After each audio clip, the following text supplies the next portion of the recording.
Galera, Miss Marvel estreou no Disney Plus e já chegou chegando, né? Fazendo várias e várias referências ao universo da Marvel. Várias referências como um todo. Parecia até um personagem de Homem-Aranha sem volta pra casa, que parece que vai ser um personagem recorrente nessa série da Kamala. Foi um primeiro episódio que deu pistas de muita coisa do Sam. Até do paradeiro do Steve Rogers velho. Deu pistas sobre a origem dos poderes da Kamala. Explicou como todo mundo sabe o que aconteceu em Ultimato. Então vem comigo que eu vou te explicar todas essas pistas. E eu te falo o que eu achei desse episódio. Se você quer saber se Miss Marvel é bom ou ruim, vem comigo que eu vou falar também do A Quem Doer. Vamos lá.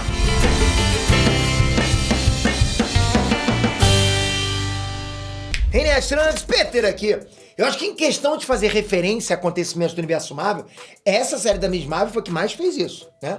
Porque, por exemplo, né, você assiste Cavaleiro da Lua, é uma série que tá muito deslocada de tudo. Não fala nada de outros personagens do Sam. Não acompanha o que aconteceu no Sam, né? Tá isolado. Agora, Miss Marvel é uma série que mostra o cotidiano de uma garota normal nesse mundo cheio de heróis. É a vida de uma garota que vai pra escola, que é nerd igual a todo mundo, igual a gente, né? Que gosta de super-heróis. Ela tem até canal no YouTube pra falar de super-heróis. Tudo bem que ela tá precisando ter umas aulas da Cyberclass pra fazer aquele canal crescer. Pô, 5 views? É brincadeira. Tinha que ter um PTJ no Sam pra ajudar a Kamala, fala a verdade. Fiz um jabazinho rápido. Mas o que eu tô querendo dizer, galera, é que a gente sempre viu o Sam da perspectiva dos heróis. Agora a gente tá vendo da perspectiva das pessoas normais, das pessoas do dia a dia, sabe? Dos nerds mequetrefes normais que vão lá pra Comic Con, Avenger Con, sabe? Usam cosplay. Nas HQs, a Kamala é tão nerd que ela faz fanfic dos heróis. Já no Sam, ela tá contando histórias verídicas no canal dela. Então você percebe que tem uma relação muito grande, né? Aí você se pergunta, como é que ela sabe dessas histórias? E é uma dúvida que a gente tinha, como todo mundo sabia tudo que rolou entre os heróis, né? Como todo mundo sabe o que rolou em Ultimato, Guerra Infinita, Guerra Civil, os bastidores de tudo. E finalmente explicaram agora em Miss Marvel que o Homem-Formiga criou um podcast onde ele conta os bastidores de todos esses mega eventos. Bem sacado, foi um retcon, né? Eu acho que essas séries do Disney Plus também estão dando pistas do que tá acontecendo no Sam. O Homem-Formiga tava famosaço na série do Gavião Arqueiro. Acharam até que ele tava na invasão do Loki em Nova York. Bom, de certa forma ele tava, né? É por causa da viagem no tempo e tal. Deve ter tirado uma foto dele lá na rua e acharam que ele tava nos Vingadores desde o início. A Kate Bishop chega a falar que o Homem-Formiga tinha ficado super famoso. E o problema do Clint é que ele não trabalhava a marca dele. E, de novo, na série da Miss Marvel, a gente tá vendo estátuas gigantes do Homem-Formiga. O cara tá famosão no universo do Sam, né? Aquele universo canônico do Sam. E tudo isso por quê? Porque ele ficou famoso com o podcast dele. Com certeza a gente vai ver mais disso em Homem-Formiga 3. É aproximando o mundo real do mundo fictício dos heróis. Do nosso cotidiano, né? Aí outra pista que a gente teve também foi o paradeiro do Capitão América. Em Falcão e Soldado Invernal, já tinha os boatos que o Steve Rogers estava na Lua. E nos quadrinhos, o Steve já teve mesmo uma base na Lua.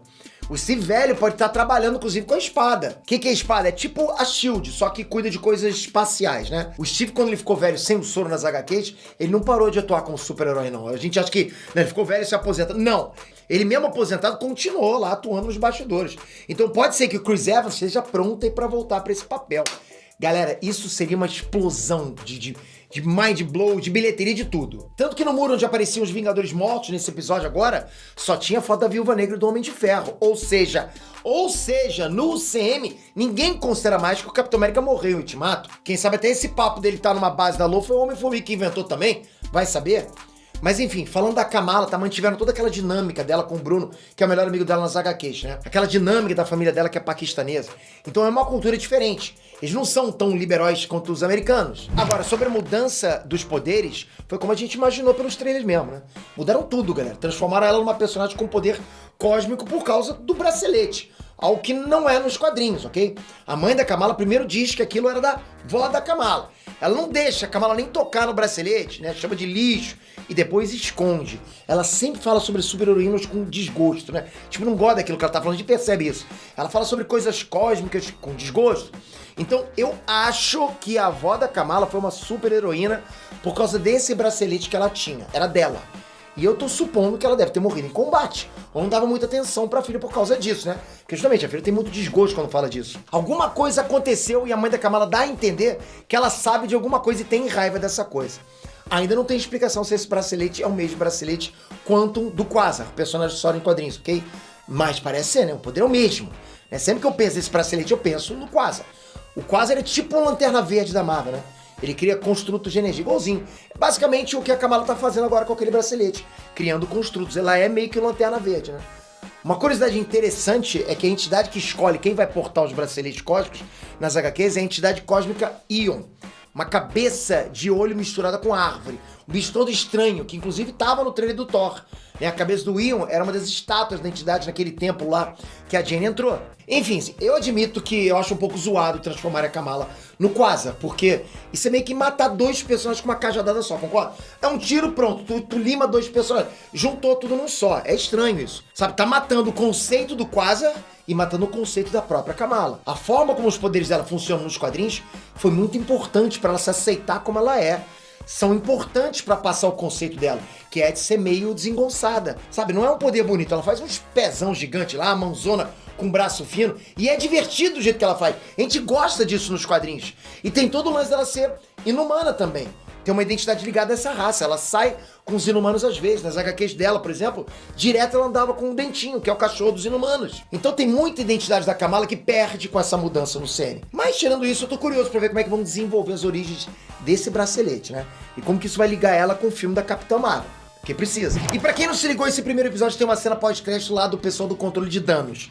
Aquele cara que tava interrogando o Peter Parker em No Way Home aparece no final do episódio interessado em investigar a Kamala por causa do vídeo que vazou dela usando os poderes. E é bacana quando a Marvel faz isso, né? Coloca personagens adjacentes que não tem muita importância pra saga principal e transforma isso em importância. Tipo, como por exemplo o Agente Wu na série da WandaVision. Fazem parte da trama principal. Esses personagens que vão orbitando, né? Vão construindo outras tramas que quando entram na trama principal fica uma coisa muito bacana. Mas, Peter, e aí? A série é boa ou não? Então, galera, eu vou ser sincero com vocês, ok? Não tem como dizer que a série é ruim, porque a série tá super bem produzida. Pô, as animações estão muito boas. Os detalhes por trás, sabe? Expandindo informações do universo Marvel. Toda a ambientação da parada, as atuações, os personagens sendo aprofundados. A série é boa. Ao menos esse primeiro episódio foi bom. Só que eu tenho que ser honesto também e falar que é uma série de drama teen, né? Com drama escolar, né? Disputa com a garota popular, aquele clichê de ser a esquisita e ter um melhor amigo que gosta dela, enfim. Sabe, aquele drama familiar da mãe que não deixa ir pra festa, essas coisas. Eu nem preciso dizer que essas coisas não são o meu gênero favorito. Ah, vocês sabem, pelo amor de Deus. Não é uma coisa que eu gosto, do tipo que eu vou lá em serviço de streaming e fico procurando uma série de adolescente no colegial pra eu ver. Esse sou eu. Se você gosta disso, maravilha. Pô, vocês me imaginam, eu no sábado à noite, podendo ver um John Wick, um Jason Momoa com machado, fazendo casca grossíssima. Vou ficar procurando série de drama escolar do Noah Centineo? Não, desculpa, eu não sou assim. Vocês sabem que eu não sou. Agora, se é o seu tipo de série, se você gosta desse gênero teen, pô, né, cai dentro que a série vai estar show de bola pra você. Mas se você é mais do tipo que gosta de coisa mais adulta, mais pancadaria, mais casca grossice e tudo mais, aí eu tenho que dizer que talvez essa série não seja pra você. Mas aí você vai ter que ver pra tirar suas próprias conclusões. Lógico, né? Comenta aqui o que você achou desse primeiro episódio. Curtiu? Tá no hype pra continuar? Acha que abriu muita informação sobre a Marvel? Tá esperando muito mais coisa da série? Comenta aqui embaixo, pô. Vamos dividir umas informações. Só que aqui agora, se inscreve no canal, vou continuar cobrindo essa série toda. Todas as referências dos quadrinhos eu quero trazer pra vocês, ok? Dá pra ampliar bastante, né, o universo Marvel. Isso vai ser bom demais pra gente entender o que pode acontecer no CM. Então você tem que estar inscrito com a notificação, com o sininho ativado. Valeu de coração, espero você no próximo vídeo. Valeu! Fui!